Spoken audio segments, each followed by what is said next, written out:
Bom dia! Bom dia, queridos ouvintes da Rádio Contemporânea 990 AM. Essa, você já sabe, é a melhor rádio do Brasil. E a melhor rádio em muitos países aí do mundo, porque ouvem, estão sintonizados através do site da Rádio Contemporânea 990 AM.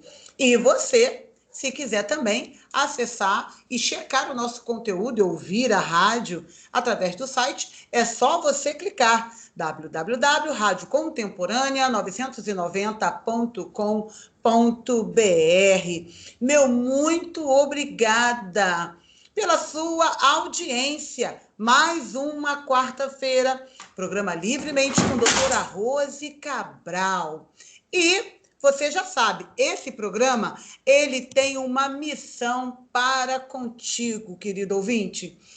Esse programa, todas as quartas-feiras, tem a missão de trazer para você temas e assuntos que levam você a ter um esclarecimento a respeito da sua saúde mental.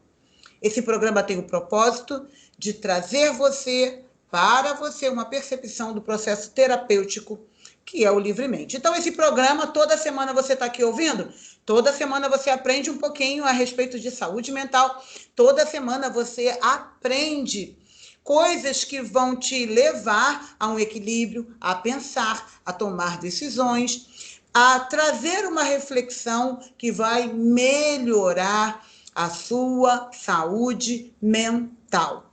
Esse programa é feito com todo carinho para você e você é o motivo de todas as quartas-feiras de manhã estarmos aqui, ok?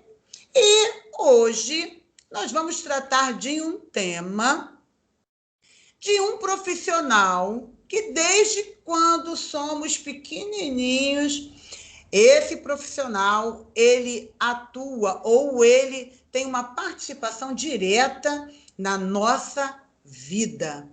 Hoje nós vamos falar a respeito das emoções ou das dificuldades que sofrem nas emoções os profissionais da educação, mais especificamente os nossos queridos e amados professores.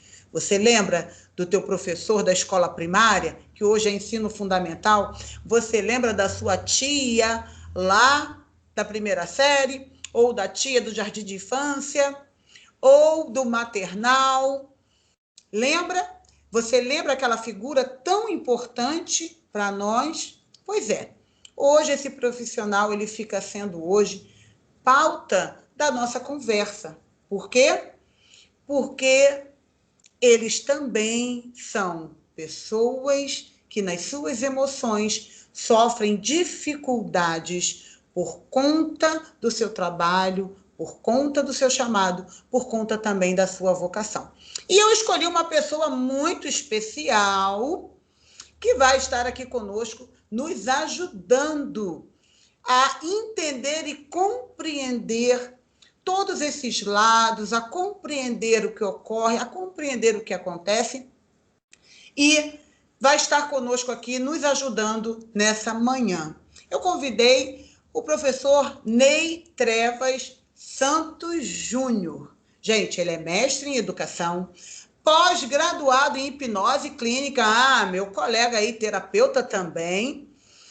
Ele é pós-graduado em hipnose clínica, hospitalar e organizacional, pós-graduado em redes locais, é um especialista em regressão da alma. Vamos perguntar para ele também o que significa. Bom dia, professor Ney. Bom dia, doutora Rose. Queria, antes de mais nada, agradecer esse convite. Muito feliz de estar aqui e espero colaborar muito com o nosso bate-papo de hoje. Com certeza será muito produtivo, com certeza os nossos queridos ouvintes que estão aí agora nessa audiência vão estar ligadinhos, porque professor faz parte da nossa vida, não é verdade, professor? É verdade. E esse programa ele é muito especial porque Eu costumo dizer que nós estamos vivendo um fato histórico bastante curioso, e aí você vai ver que parece que tudo está programado para dar errado. E por quê? Eu costumo brincar dizendo assim: são professores do século XX dando aula para alunos do século XXI e quase que como uma regra geral, com uma condição de trabalho ainda do século XIX. Olha só que confuso, né? Então, me parece que tem tudo aí para causar uma grande confusão em todo mundo. E o professor está nesse meio aí e a coisa está muito turbulenta. Pois é. A educação, os professores sofreram, né? Foi uma classe de trabalho que sofreu diretamente. Por quê? Porque, gente, quer local mais alegre, aglomerado e cheio de vida do que uma escola? Seja pública, seja privada. A escola, o pátio de uma escola, os corredores de uma escola, a interação da escola, dos alunos. E tudo isso foi completamente paralisado por conta aí da pandemia. Mas antes de nós entrarmos, professor, nessa questão da pandemia, olhando o cenário anterior a isso, dos alunos em salas de aula, do dia a dia, da correria do professor, quais seriam os fatores que mais envolvem a afetação do emocional de um professor? Tirando a pandemia, o dia a dia comum, a sala de aula, o corpo docente, a convivência com os pais, como é a rotina de um professor e o que leva muitas vezes o professor a ter um cansaço mental, um desgaste mental? Olha, doutora, eu poderia dizer agora, nesse momento, que esse assunto ele não tem fim. As variáveis, elas são praticamente infinitas, mas a gente pode destacar algumas delas e certamente eu vou deixar de lado e o amigo ouvinte que também é professor vai lembrar de coisas que eu não vou falar aqui agora, mas eu gostaria de destacar algumas e a primeira seria o convívio com o aluno. E por quê? Nós estamos vivendo uma situação, que não é uma situação de exceção, mas situação de necessidade. As famílias, elas se modificaram ao longo de uma história, onde hoje o pai e a mãe, muitas vezes, saem de casa antes do filho acordar para poder ir para a escola e volta, muitas vezes, depois que o filho já está dormindo, depois de um dia inteiro de trabalho. Os filhos ficaram um pouco à mercê. O pai estabelece, na maioria das vezes, uma relação de compensação com o filho. Então, para ele tudo pode, justificando a ausência que eu tenho do dia a dia, ele pode tudo.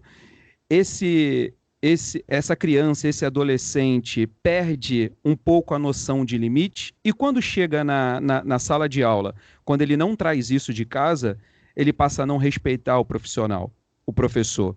Então já começa aí, temos boas chances de ter um desequilíbrio muito grande na convivência do professor com o aluno, onde o professor leva no seu imaginário um esforço de acordar cedo, de pegar uma condução, muitas vezes, tem muitos professores que não têm um meio de condução própria, então já pega uma condução lotada, chega na escola e é desrespeitado.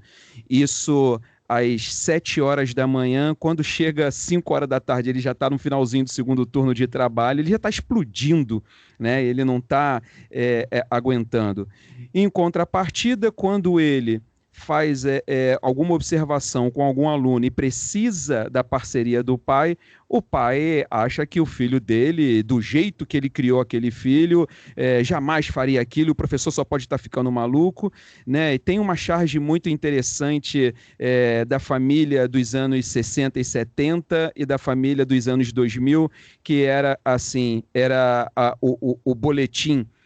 E aí, quando o boletim era fraco, o pai e a mãe perguntavam para o filho: que boletim é esse? E hoje, quando o boletim é fraco, o pai e a mãe vão na escola e vai na cara do professor e pergunta: que boletim é esse? Do tipo assim, o meu filho era para ser nota 10, não sei por que que você está dando nota 4, nota 5 para ele, né?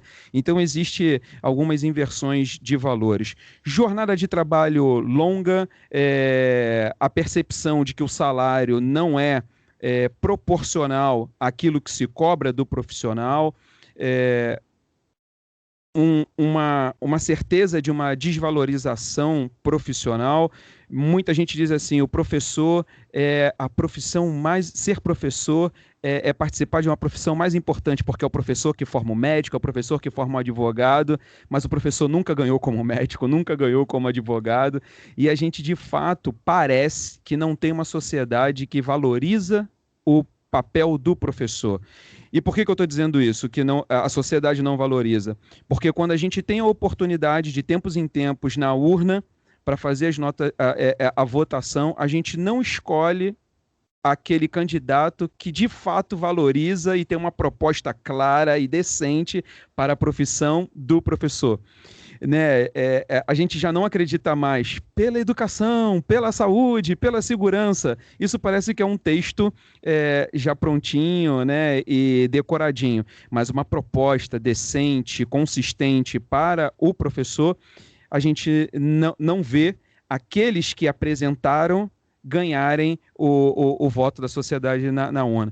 Juntando tudo isso na panela e chegando em casa e tendo que ser mulher, mãe, pai, marido, cunhado, né, genro, e ainda dá conta, né, das contas que estão vencendo no próximo dia 15, bota tudo isso na panela, não tem um que aguente, que passe um ano perfeito. A gente até costuma brincar que quando chegou outubro, todo professor ele sofre de um mal chamado outubrite, né? Que é assim, no limite do limite. Você já não...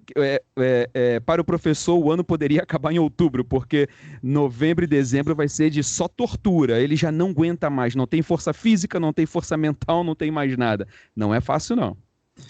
E você usou engraçado, você usou um termo, profissão, profissional de educação, aquele profissional.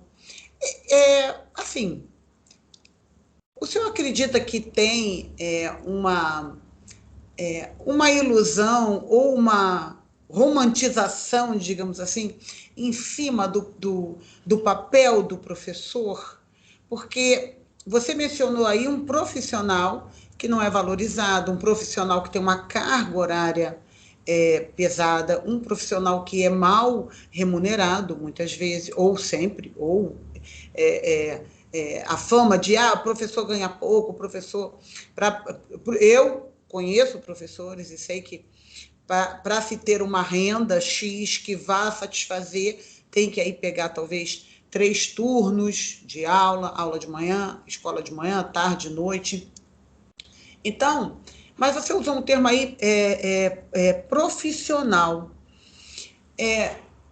O professor, ele não teve, durante aí, toda a nossa vida, ou na nossa caminhada, uma romantização daquilo, como que fosse assim, uma vocação, professor é quase tão sagrado quanto um padre, ou, sabe, uma figura que foi muitas vezes romantizada e que, quando se percebe que é um ser humano como qualquer outro, e quando esse ser humano ele reage confrontando, que eu acho que é a maior dificuldade, e você está falando aí dos pais, quando a gente fala da relação professor e pais, nós estamos falando de uma relação aí de confronto, porque o professor geralmente vai confrontar aquela educação ou aqueles valores que são passados para aquela criança.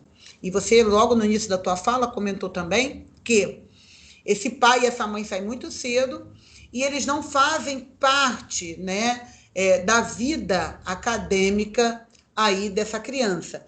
Então, não participa, não está perto, não está olhando, não acompanha e, consequentemente, não tem também como dar apoio, estrutura para essa criança. Resumo: a criança, problema, é reflexo de pais problemáticos também?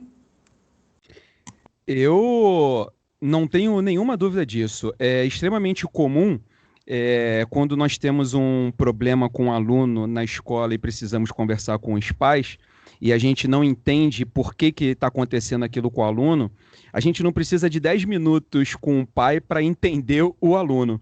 E aí você percebe que é um reflexo, né? Que é o espelhamento que se tem muitas vezes em casa. O espelhamento é algo que me parece que é certo de acontecer. Falando como matemático, na parte da probabilidade, seria um evento certo de acontecer, com 100% de chance de acontecer. Né? Mas eu queria voltar aqui um pouquinho e falar sobre a questão da romantização. Como matemático, eu vou recuperar aqui de maneira bem superficial, e para quem entende mais, eu vou, de propósito, perder no conceito para tentar ganhar na didática, apenas para poder explicar, que é um conceito de teoria de jogos. A teoria de jogos, de maneira bem superficial, ela tenta revelar como alguém se comporta mediante uma determinada situação. E ela chega à conclusão, então, que nós vamos estabelecer o nosso comportamento baseado em 2 pilares, que são a regra do jogo, e que no nosso caso são as nossas leis, né? Mas o segundo pilar, que para mim é o mais importante e que gera essa romantização, que é de acordo com a nossa própria conveniência. Então, às vezes, no dia A funciona uma coisa muito bem porque é conveniente para a gente, mas no dia B a gente já não adere mais àquele tipo de conceito porque não é conveniente para a gente. Então, se existiu a romantização e existe ainda hoje, é porque faz parte dessa conveniência. É conveniente para alguém estabelecer esse tipo de relação do profissional-professor. E por quê? Porque não é um sacerdócio.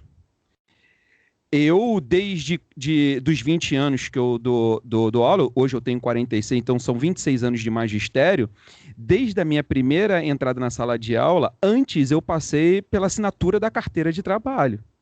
Então, de fato, não é por hobby, é uma garantia de ter a fonte de renda no final de cada mês, é profissão de verdade. O profissional que trabalha numa instituição pública, ele precisa ler um edital, ele precisa estudar, ele precisa fazer uma prova, ele precisa passar. Ninguém nunca perguntou, você teria a intenção ou teria disponibilidade? Não, ele passa por um processo de seleção e no final ele também tem lá sua carteira assinada com um cargo de professor, recebendo tanto pela hora-aula ou um salário cheio, dependendo da carga horária de 40 horas semanais, 20 horas semanais, né?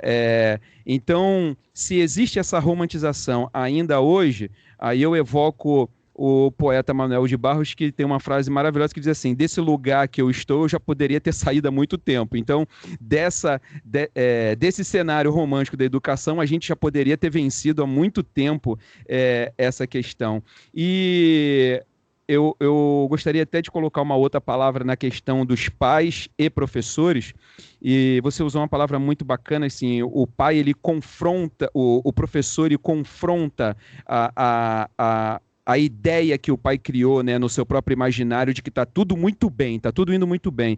Eu diria que, além de confrontar, muitas vezes o professor revela o desequilíbrio, o rumo desequilibrado que aquela família está indo com relação àquela criança. E é muito difícil alguém aceitar vir alguém que você nunca viu na sua vida, desconhece, falar que você está completamente errado, né? Então, e aí parece que, num primeiro momento, o professor é o inimigo da família.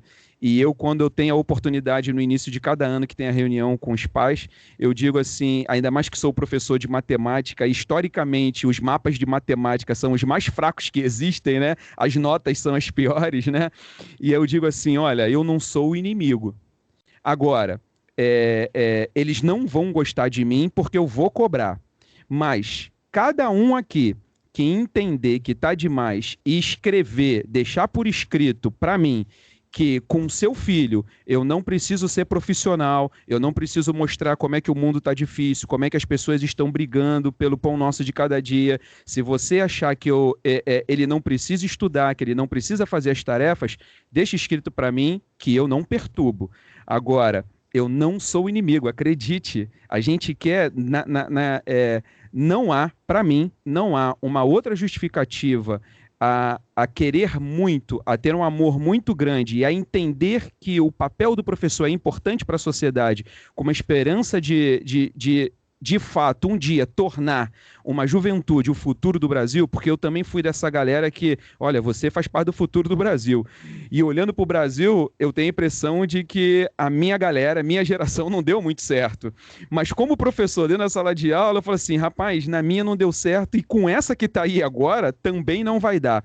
Mas a gente tem uma esperança de, no fundo, um dia a gente transformar a juventude num futuro bom para o Brasil.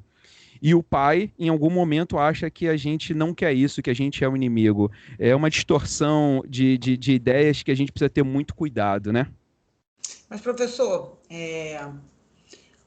como então esse professor, que na verdade é um profissional, o professor ele é contratado para dar aula, mas não é simplesmente chegar na sala de aula e dar aula. Deveria ser só isso. Deveria simplesmente ser só isso, todo mundo ser educado e todo mundo tá ali, e aquela criança que tá ali também, ou aquele jovem, adolescente, tá, entender que aquela pessoa que tá ali é um profissional. Mas, na prática, não é isso que acontece.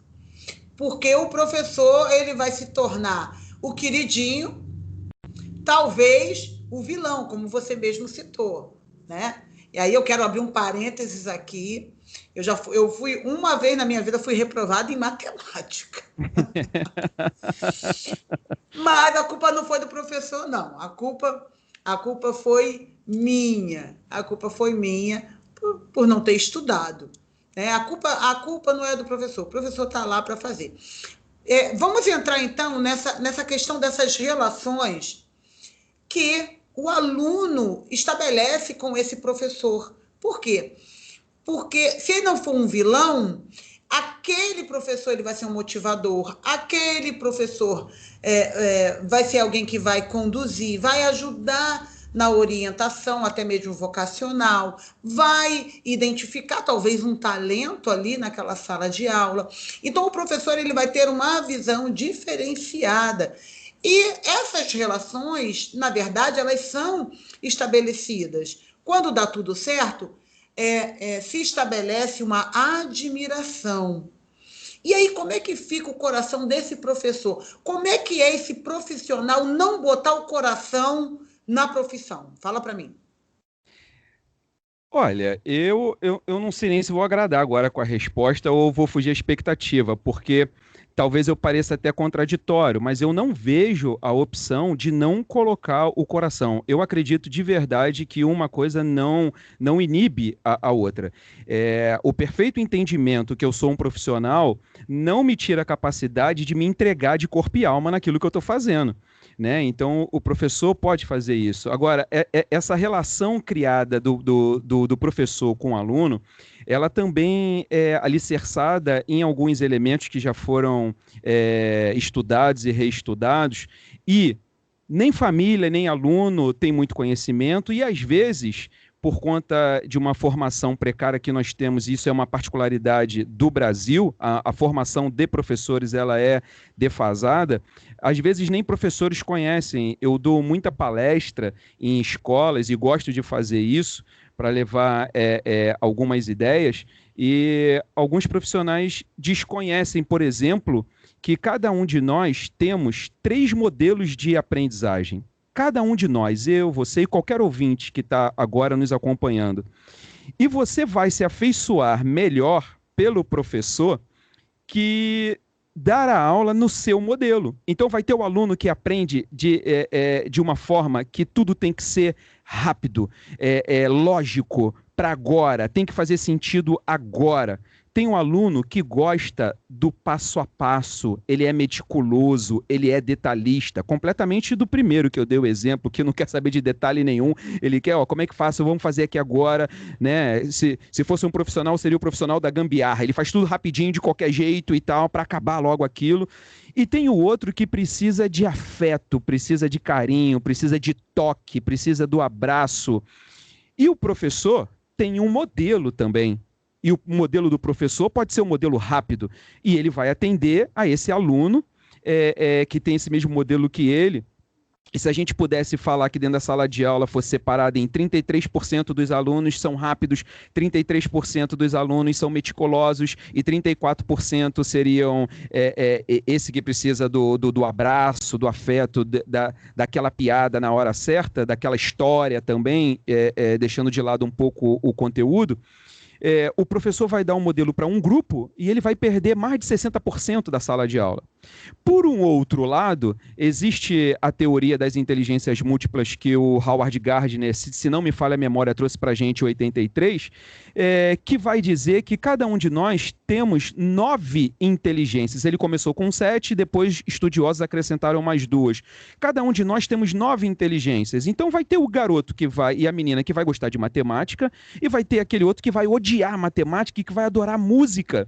E vai ter o outro que vai odiar matemática, vai odiar a música e vai adorar a educação física. E vai ter o outro que vai adorar a língua portuguesa, porque a habilidade dele é linguística, baseado na inteligência que se sobressai em cada aluno. Unido ao modelo de aprendizagem que ele tem e tudo que o professor tem para oferecer, é que essas relações são construídas. Um vai ser amado porque vai atender a todas as características do aluno e o outro vai ser completamente odiado. Eu sei que na maioria das vezes que eu entro na sala de aula, eu sou a persona não grata. Né? Porque tem um cara da educação física, tem o outro da música, tem outro e tem ali um ou dois das exatas. Mas está tudo certo, está tudo bem. Eu odiava a minha professora de língua portuguesa só porque ela era a professora de língua portuguesa, né? Então, e amava o meu professor de matemática. O que aconteceu? No futuro, eu também me tornei um professor de matemática, trabalho muito bem com os números e fiquei no limite de descobrir o sujeito, o predicado, e olhe lá, e acabou para mim. Esse aí é o meu limite, tá tudo certo. Mas existe aí a redenção. Eu mesmo já fui aluna reprovada de matemática e mais tarde acabei me formando e trabalhando na área de telecomunicações e precisei estudar matemática, física e acabei, como é que se diz? Ficando boa em matemática, ficando boa em física, ficando boa em cálculos. Então, querido ouvinte, entenda uma coisa. Isso eu estou dizendo, gente, a carreira antes de ser psicanalista. Então, trabalhei muitos anos na área de telecom, aliás, um beijo aí, meus amigos, meus antigos colegas de trabalho da área de telecomunicações, que são meus seguidores aí, que compartilham, estão sempre aqui conferindo aí o programa, ouvindo o programa. Olha, um beijo para você. E você aí que é da área de telecom, todo técnico, engenheiro de telecomunicações, meu grande abraço. Ei! Passa muito rápido, eu falo, ninguém acredita. Nós vamos para o intervalo rapidinho, a gente volta já já.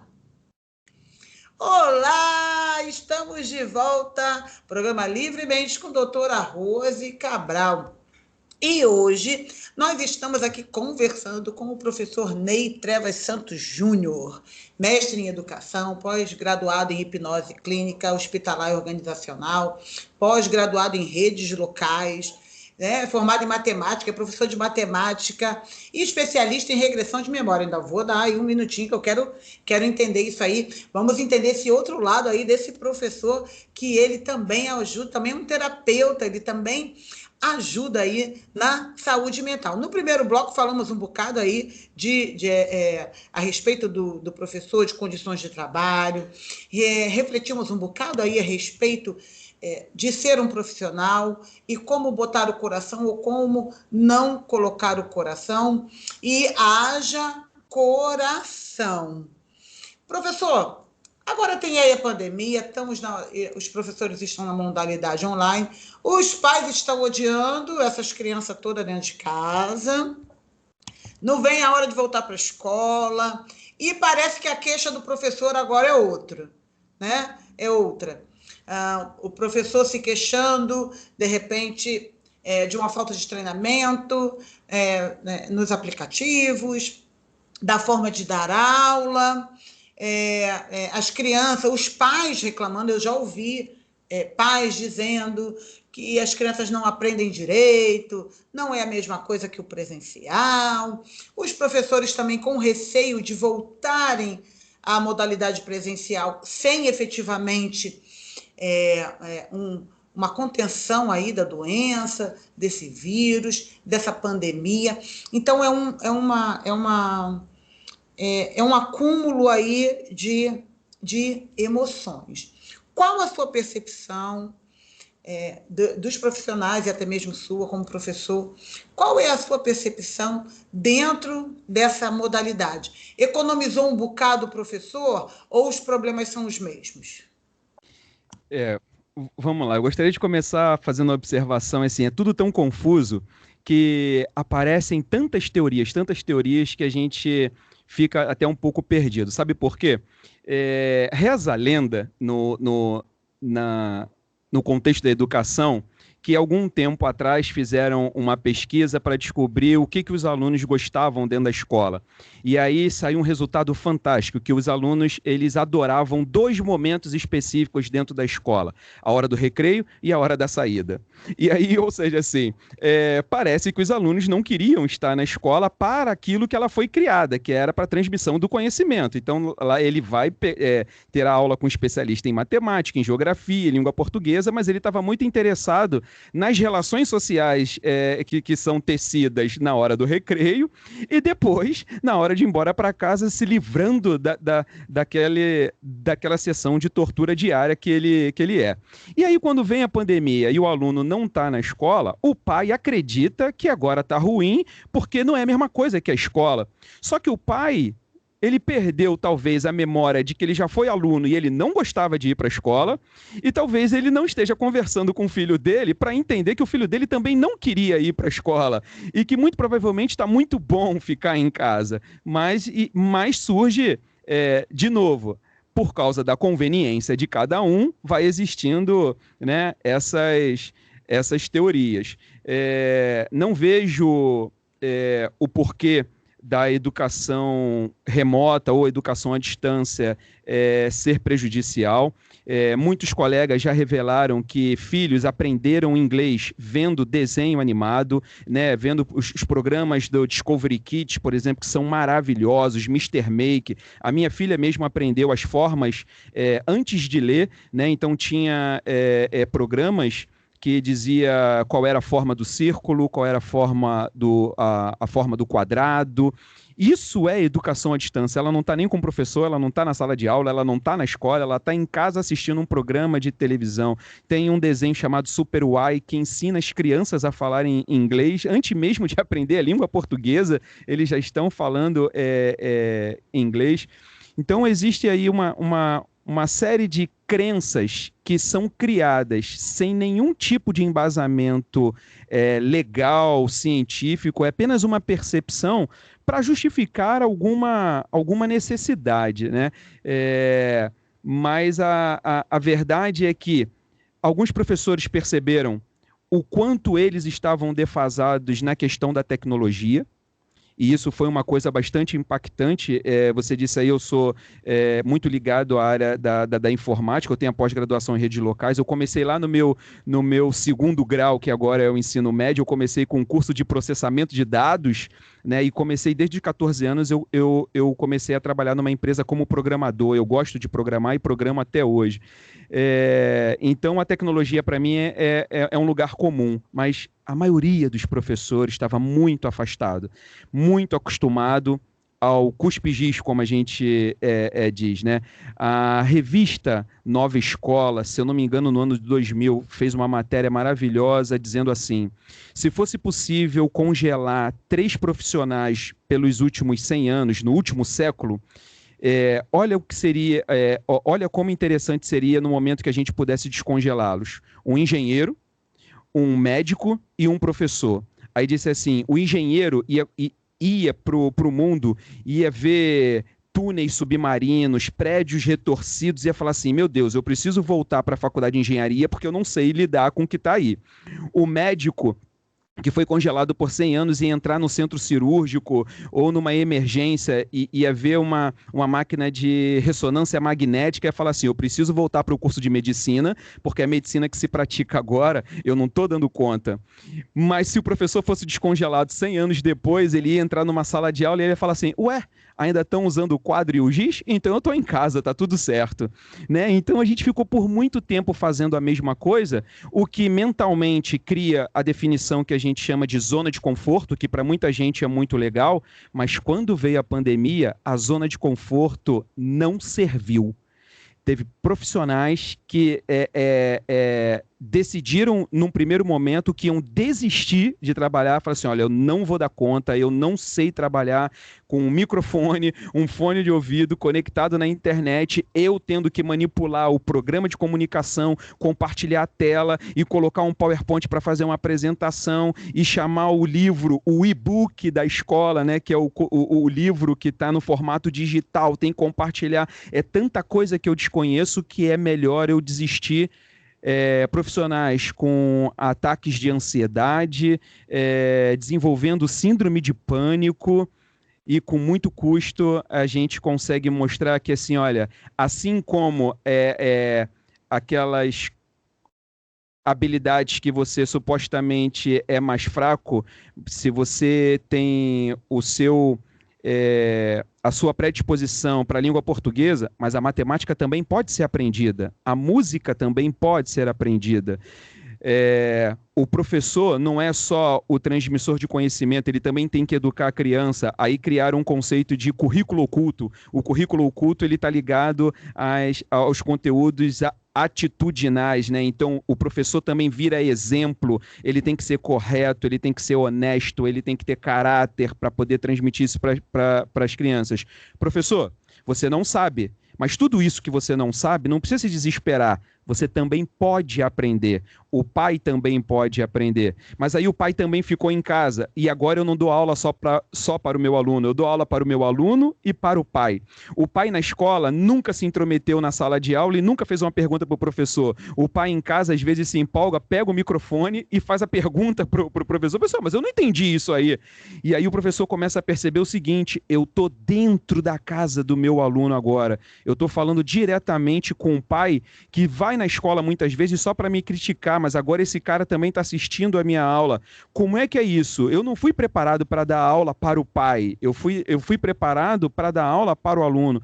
Só que o professor de matemática agora pode estar dando aula para um pai que é engenheiro, que também sabe muita matemática, e o professor agora, ele também não pode se dar ao luxo de cometer alguns erros que dentro da sala de aula podia. Então é uma pressão muito grande. E é um prato cheio para surtar em algum momento, né? Tem professor que não aguenta. Eu conheço aí professor que tá pedindo aposentadoria. Isso. Mas assim, então, parece meio, assim, paradoxo isso. Por quê? Porque se ele não está na sala de aula, os episódios, por exemplo, episódios de violência, o sofrimento, de repente, do professor de uma falta de infraestrutura, porque a infraestrutura do local, o professor trabalha muito com aquela necessidade do trabalho lúdico, de se trabalhar o lúdico. Como é que fica isso no online? Como é que esse profissional ele se adapta? Porque se ele fica prestes a surtar, se ele sai de dentro da sala de aula e a sala de aula era uma pressão, entre aspas, se você agora está no remoto e aquela criança agora está em casa, aquela criança está distante de você. Ela não está dentro de uma sala, ela não está sendo influenciada por outros alunos, né, daquela turminha, ou daquele grupo, ou daquela bagunça. Agora é diferente. A gente imagina que o comportamento do aluno mudou também por conta disso. Não deveria, ao contrário, estar sendo mais simples, professor?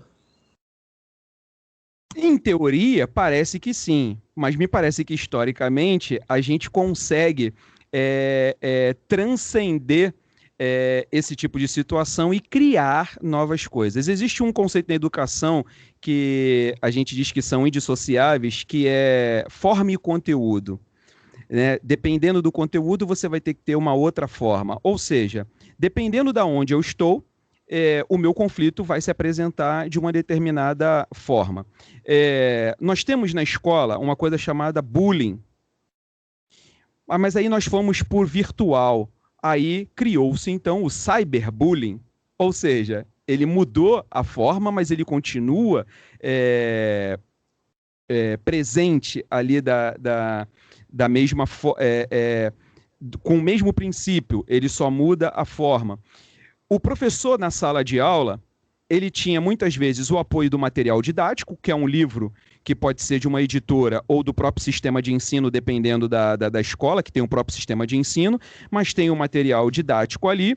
Ele está acostumado com um quadro de giz ou quadro que usa caneta piloto, e ele já está pronto. Ele sai de casa apenas com isso. Quando ele vai para o ambiente virtual, ele agora tem uma preocupação extra que ele não tinha, que é a preparação do material. Porque agora ele não pode simplesmente só pegar o livro. Às vezes ele nem tem o livro na forma digital. Algumas escolas, algumas editoras oferecem, mas não são todas. Não são todos que têm essa condição. O professor, quando não está na sala de aula, ele está em casa, ele precisa, na casa dele, ter um pacote de internet muito bom. As operadoras de telefonia perceberam que teve um pouco de colapso no início da pandemia, porque todo mundo foi para a internet, os artistas começaram a fazer live, tinha live de 24 horas, então ocupando a banda larga que a gente tinha, que já não era grande coisa, ela estava sendo ocupada 24 horas por dia, e o professor que tinha feito um pacote interessado em receber coisas da internet, agora ele precisa ter uma preocupação que ele precisa ter um pacote para mandar coisas do computador dele para lá. Então mudou a percepção só do download para o upload também. Então ele tem que ter uma internet boa e para isso ele precisa gastar mais dinheiro. Mas a pandemia vem e o governo traz uma proposta de redução de carga horária e, por isso, redução de 30% do próprio salário. O professor precisa gastar mais e ganhar menos. Aquilo que já não fechava, agora ficou pior ainda. E aí ele não tem muita habilidade tecnológica. Eu costumo dizer que eles se depararam se percebendo professores analfabetos digitais. Tudo isso ali. Ele fala, e aí ele se depara com a seguinte situação: eu era feliz e não sabia dentro da sala de aula. Achei que ia melhorar, mas os conflitos eles mudaram de perfil, mudaram de nome, mas eles não se cessaram. Eles continuam existindo e agora de forma mais intensa, porque agora eu tenho uma responsabilidade de condução que na escola eu dividia com a estrutura física da escola, dividia com a coordenação, e agora não, agora sou eu aqui sozinho. Sou eu sozinho, não tenho nem o pessoal da informática para me ajudar se der um problema aqui no meu modem, por exemplo. E aí ele precisa começar a entender de modem, a entender de transmissão e recepção, a entender de cabo, a entender de Wi-Fi, a entender de uma opção de coisa que ele nem se preocupava com isso. Então os conflitos eles só mudaram. Era para ser mais tranquilo, mas ficou pior ainda. E sou também hipnólogo, né? Trabalha também, trabalha com terapia, usando a hipnose. Com esse olhar agora de hipnólogo, de terapeuta, dentro da sua percepção, os professores, as pessoas que trabalham diante de tantas coisas que nós ouvimos aqui, de tantos relatos, de tantas coisas que o senhor compartilhou também conosco, diante das queixas também que a gente escuta, a classe, né, o profissional de educação, o professor, precisa de terapia, precisa de um atendimento, precisa de um suporte psicológico? É uma profissão estressante? Qual o teu parecer? O meu parecer é que todos precisam de um suporte, até os terapeutas, até os psicólogos precisam de um acompanhamento. né? Eu passei 19 meses fazendo a pós-graduação de hipnose e eu era o primeiro voluntário para todas as técnicas. Então, eu passei 19 meses fazendo tratamento durante a formação. O professor precisa muito, mas a parte boa é dizer para todos que estão nos ouvindo, não importa se é professor ou não, qualquer uma outra profissão que também tem essa carga emocional muito grande, é que é possível. É possível. Primeiro, e aí eu vou pedir desculpas porque eu gosto muito de dar o crédito da fonte, mas agora eu não me lembro. Eu li isso, reli e eu multiplico, mas eu não lembro a fonte, que fala sobre os problemas. Dizem assim, todo problema só tem dois caminhos. Um problema ele tem o caminho do dá para resolver, é possível resolver, ou o caminho, esse problema não dá para resolver, é impossível de se resolver. E não importa qual é o caminho que se pega, ou dá para resolver ou não dá para resolver, você não precisa se estressar tanto e gastar tanta energia. Por quê? No primeiro caminho dá para resolver, é só uma questão de tempo. Então, calma, respira, pega o fôlego, faz tudo o que tem que fazer, porque você vai resolver. O outro caminho não dá para resolver, não se estressa, não gasta energia, porque nada do que você faça vai adiantar, porque esse problema não dá para resolver. Então, calma. Então, tem um problema, calma. E a segunda coisa é o entendimento é que existe dentro de cada um de nós, no enfrentamento de um problema, uma parte que está doidinha para entrar em desespero, em pânico, porque não sabe o dia de amanhã, não sabe como vai ser. E existe uma parte dentro de nós que fala assim, calma, vamos ver o que vai acontecer. De repente a gente vai aqui estabelecer um desespero à toa, de repente a gente cria uma expectativa que ela nem vai se revelar. Então quem é que vai vencer dentro de você se dentro de você tem essas duas partes? Aquela que você alimentar. E aí passa a ser uma decisão de cada um.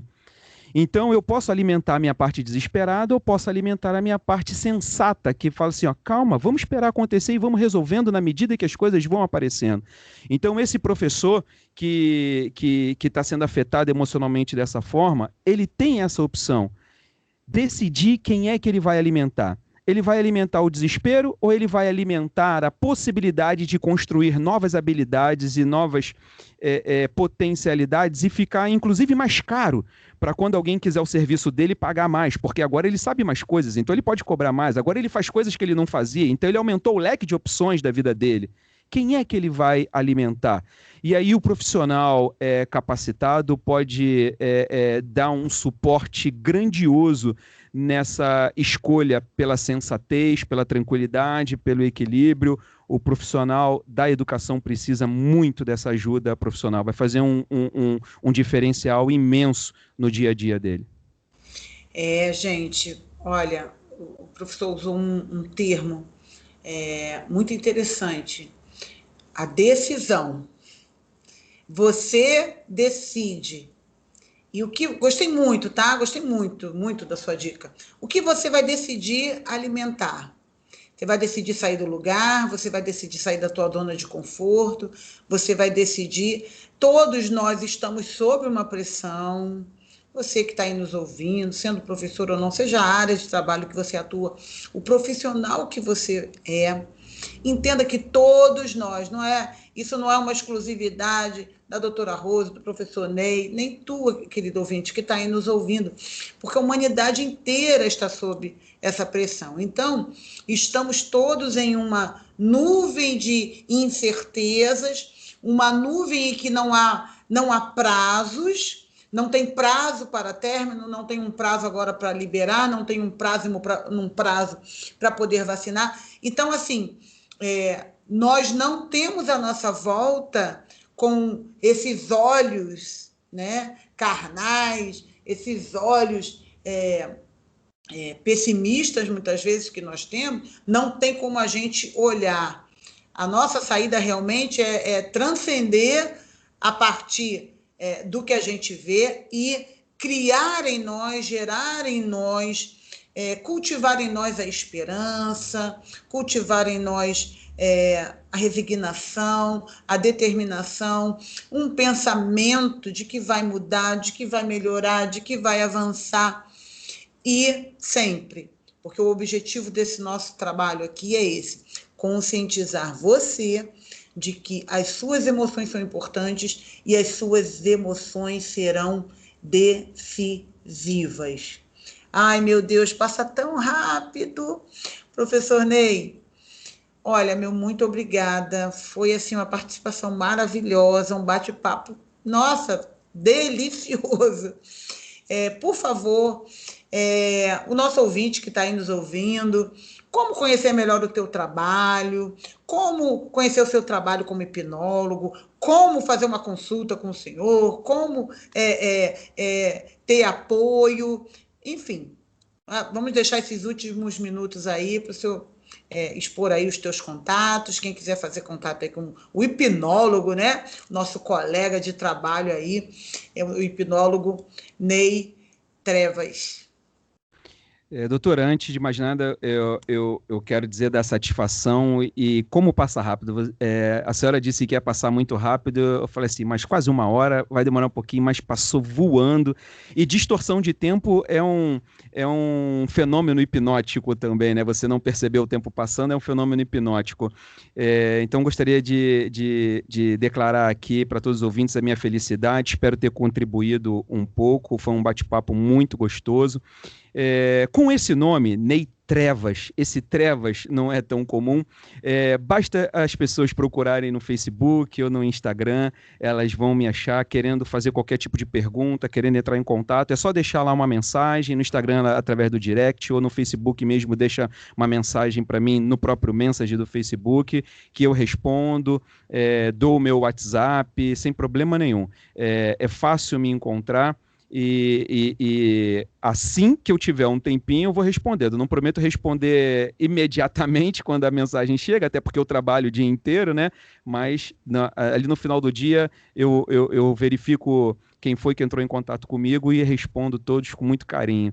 Vai ser um prazer continuar esse papo, né? O bate-papo bom é aquele que suscita a necessidade da gente continuar ainda que o tempo tenha acabado, né? É verdade, é verdade. Meu muito obrigada pela sua participação.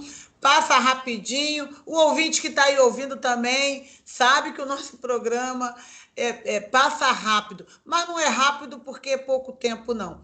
Passa rápido porque o assunto e os temas são sempre interessantes. E os profissionais que estão aqui, e eu tenho essa preocupação de sempre trazer gente aqui, pessoal, profissionais de primeira linha, para poder estar trazendo o melhor para você, ouvinte querido.